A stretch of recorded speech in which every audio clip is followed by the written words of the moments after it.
mes de septiembre ha estado cargada de emoción, no solamente por lo que significan las fiestas patrias, sino que lamentablemente por esta conmemoración de los 50 años del golpe del Estado. Y este año, más allá del significado político que tiene todo esto y cómo nos divide en esa materia, estuvo y está puesta en lo que significan las víctimas. Y el centro de Concepción, la Plaza Independencia, tiene un recuerdo vivo, lamentablemente, de lo que es la desesperación de una familia, de un padre que tuvo que incluso tomar la decisión de inmolarse, de quemarse frente a la iglesia, precisamente para poder dar con el paradero, para tener respuestas de sus hijos que lamentablemente fueron desaparecidos en esta época. Queremos hablar de El Don Absoluto, de este trabajo audiovisual también que nos muestra precisamente la vida de Sebastián Acevedo. Está con nosotros Josefina Morandé, que es la directora también de este tremendo trabajo, y por supuesto María Candelaria Acevedo, hija también de Sebastián Acevedo, diputada también, que está con nosotros acá en Matina Nuestra Casa. ¿Cómo están? Bienvenidas. Hola, buenos días.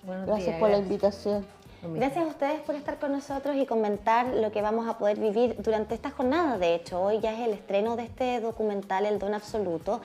Y claro, bueno, diputada, hoy también para contarnos un poquito acerca de su historia familiar.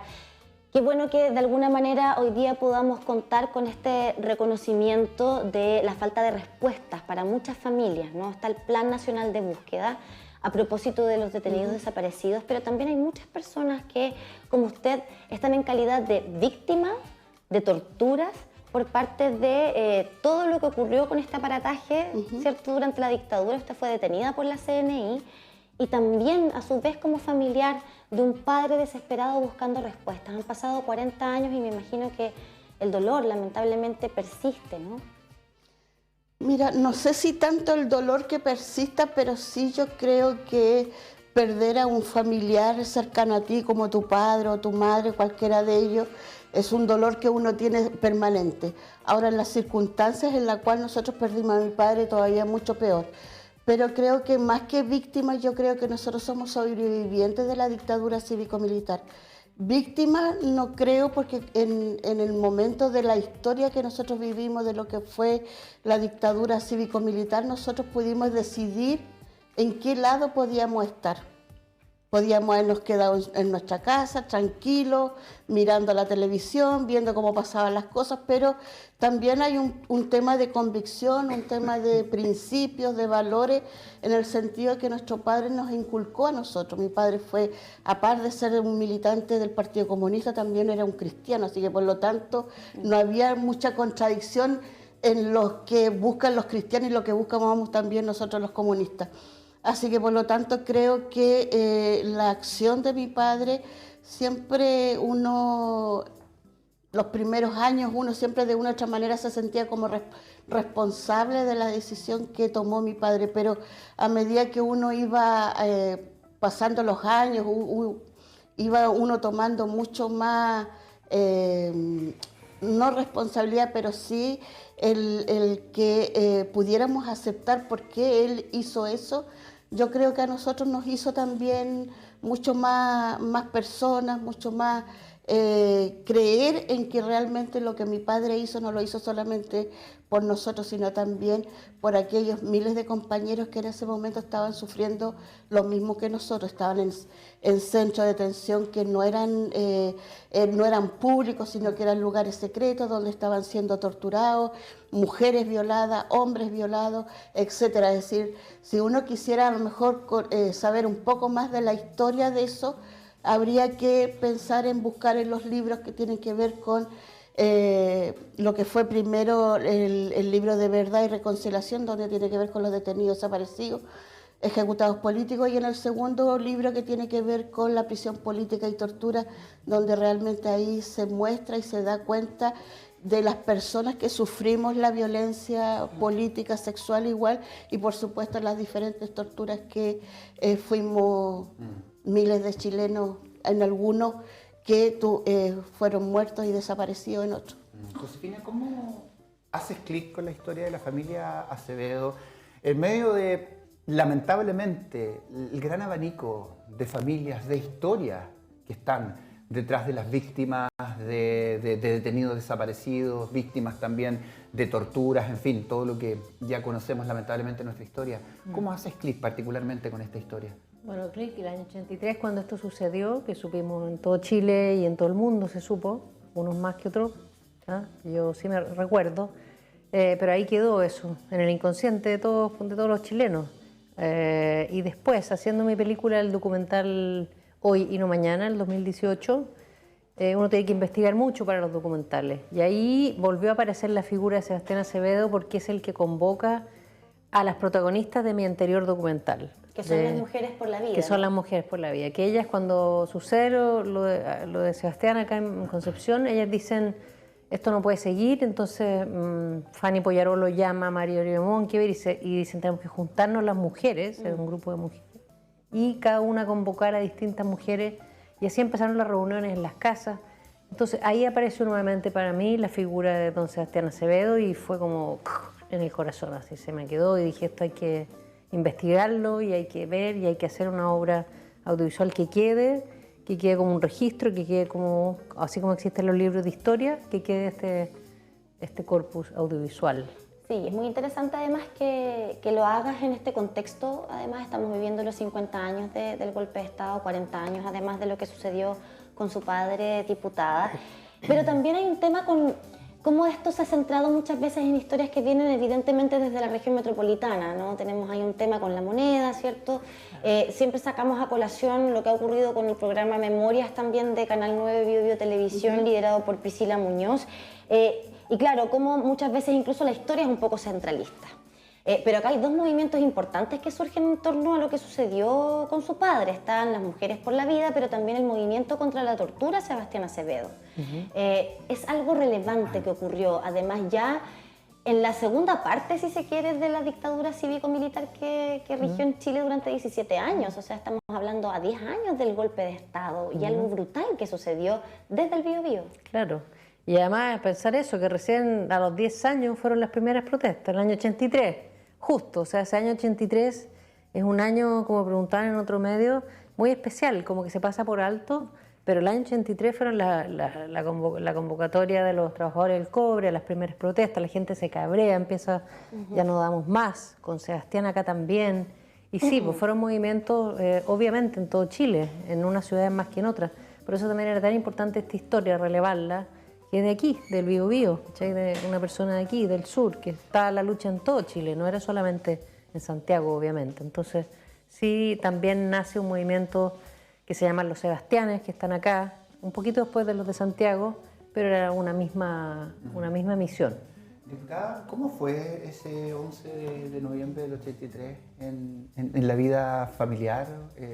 Había, obviamente, un dolor tremendo. Todos los días había una lucha, precisamente, pero ¿cómo fue particularmente esa jornada? ¿Ustedes lo esperaban, se lo imaginaron? A ver, yo ese 11 de noviembre todavía estaba secuestrada por la CNI. Estaba en un recinto que yo estuve 3 días en la CNI y el segundo día más o menos me percaté dónde estaba, que era en Playa Blanca, en el sector hoy día casi saliendo de la comuna de Coronel hacia Lota.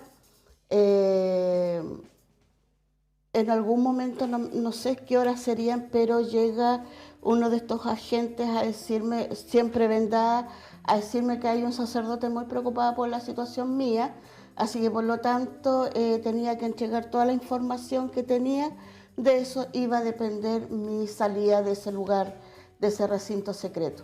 Me llevan a una sala y ahí yo cuento todo lo que dije en tortura y me dicen de que me voy a ir para mi casa, que me dejan libre, así que por lo tanto me suben arriba de un vehículo utilitario en ese tiempo, de esos Suzuki, azulitos, blancos, ya, y siempre con la vista vendada y esposada, y me llevan 10 metros antes, me sacan la capucha y me sacan la esposa y me van a dejar a la casa. Yo golpeo junto con el de la CNI, y una de mis hermanas abre la puerta y me dice, ¿y estos tipos qué hacen aquí? Yo le digo, me vienen a dejar. Y me dice, pero tú no sabes, no, pues no sé, si vengo recién saliendo. Me dice, tu papá se quemó en la catedral. Entonces yo no sé, una cara de espantada que tengo que haber tenido, no sé. Y le digo, pero ¿cómo si? Y esta gente de la CNI dice, nosotros no tenemos nada que ver, así que por favor firme este papel donde dice de que ella no fue sometida ni a tortura ni a premios ilegítimos. Mi hermana lo firmó y por supuesto ellos se retiraron.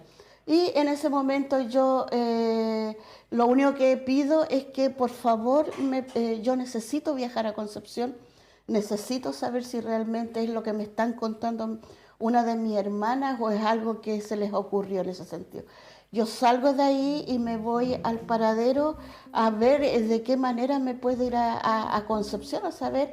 Y uno de los amigos que era parte de la comunidad cristiana se dan cuenta y ven un taxi y me llevan en un taxi hasta el hospital regional, donde yo llego ahí y me voy a urgencia y pregunto por si está ahí hospitalizado Sebastián Acevedo. Me dice, ¿quién es usted? Yo le digo, soy su hija, vengo recién saliendo de la CNI. Entonces salen médicos, sale un sacerdote, me llevan a una salita, me quieren colocar algún calmante. Yo le digo que no necesito eso, que lo único que necesito es saber si mi padre está ahí y en qué condiciones, porque yo quiero verlo.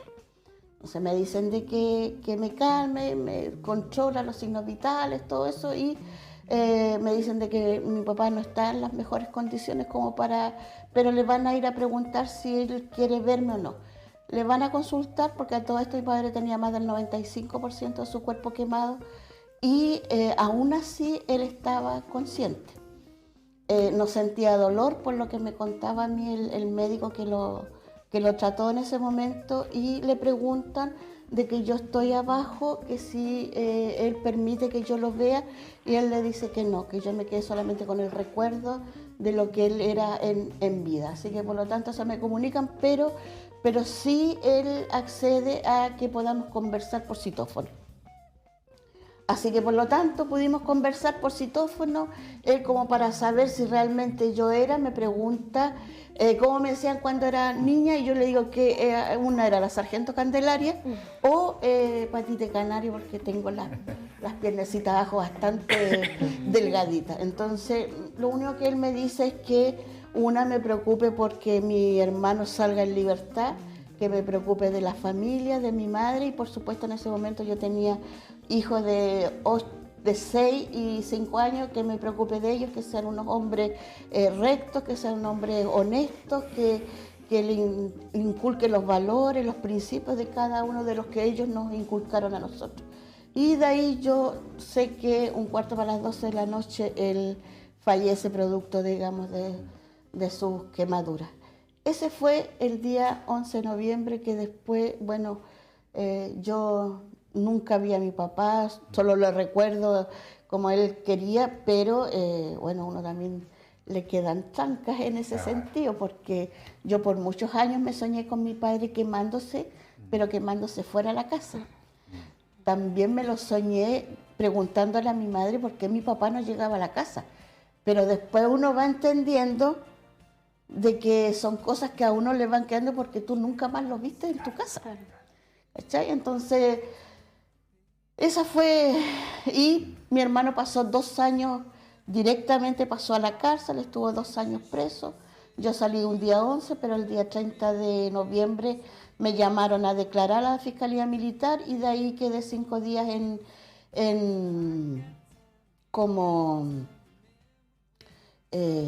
bueno, los 5 días que se dan para que te puedan... ¿En prisión preventiva?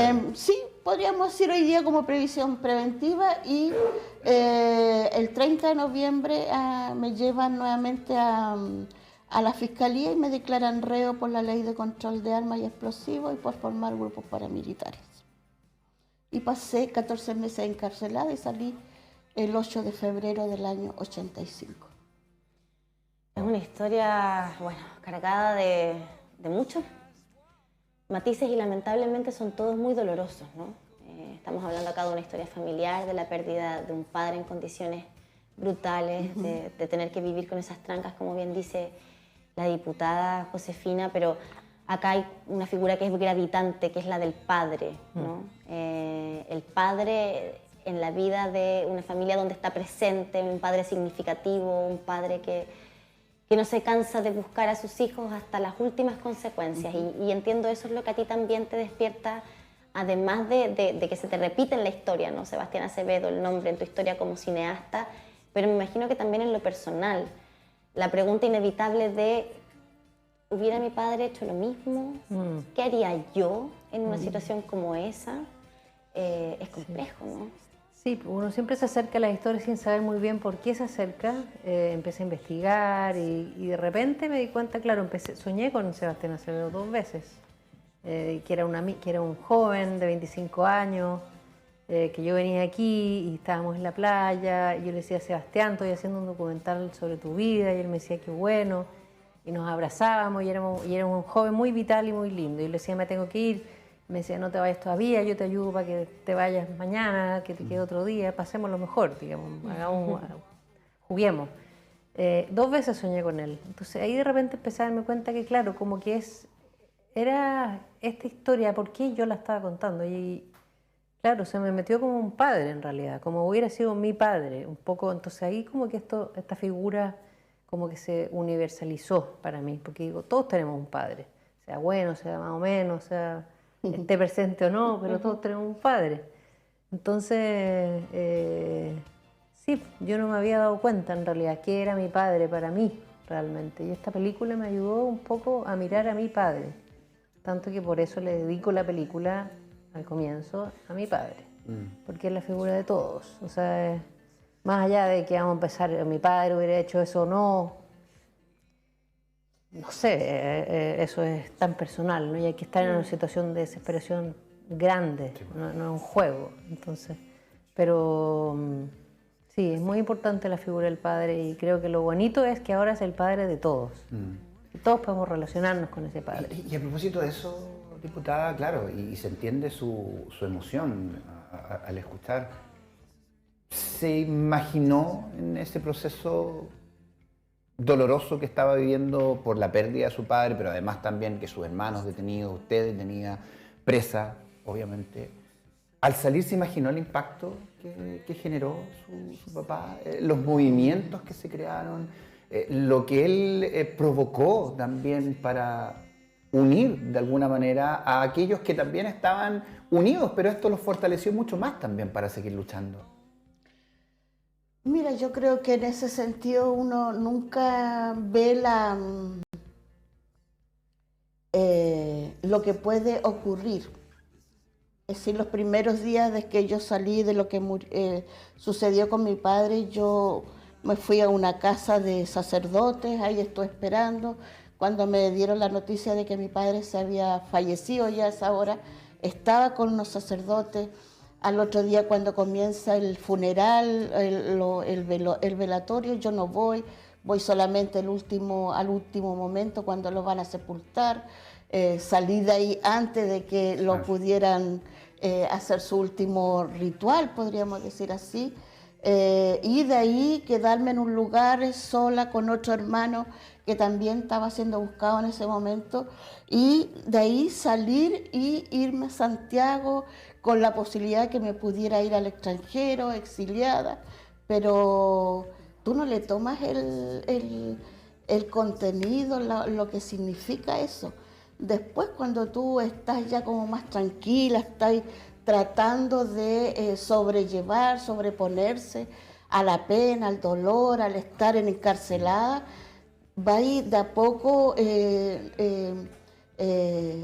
tratando de asimilar dónde estás, tratar de que estás en la cárcel, que no puedes salir, que te van a dar 1 hora, 2 horas de sol, que el resto del día vas a estar encerrada. Entonces, de repente tú no tienes la capacidad de pensar de lo que está ocurriendo afuera. Solamente estás pensando de la sobrevivencia que tienes que tener dentro de una cárcel, que no es tu casa, que no estás con tu familia, que estás con otros compañeros que recién estás viniendo a conocer. Entonces, no te da tiempo para pensar lo que ocurre.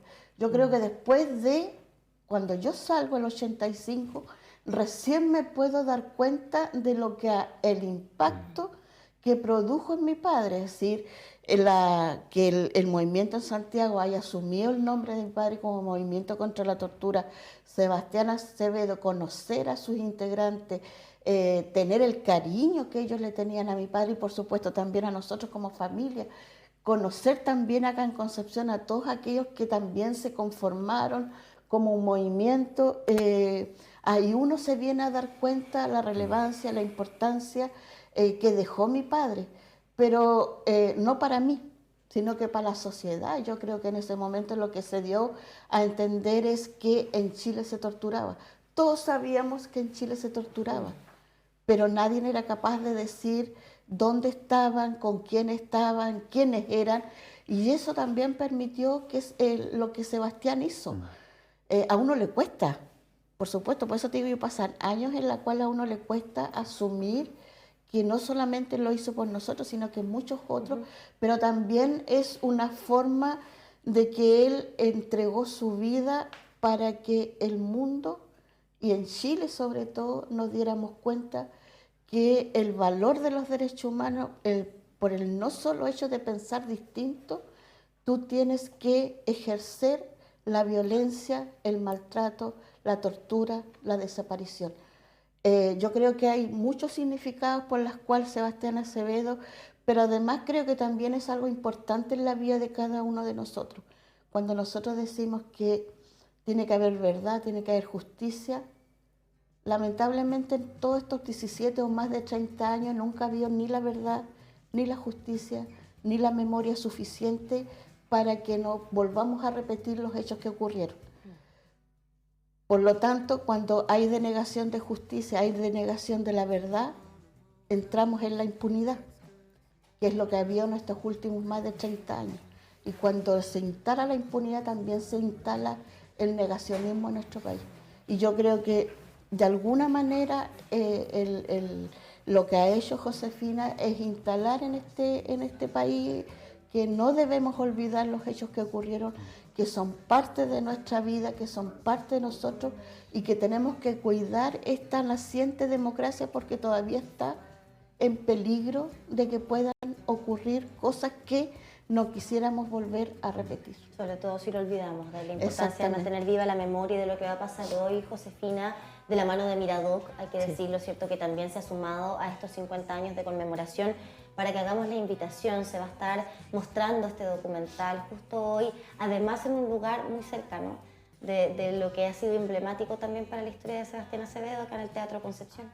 Sí, es un lugar, yo diría que sagrado, se podría decir. Eso se me vino ayer mientras venía en el avión, esa frase, como quítate los zapatos, descálzate que estás pisando una tierra sagrada.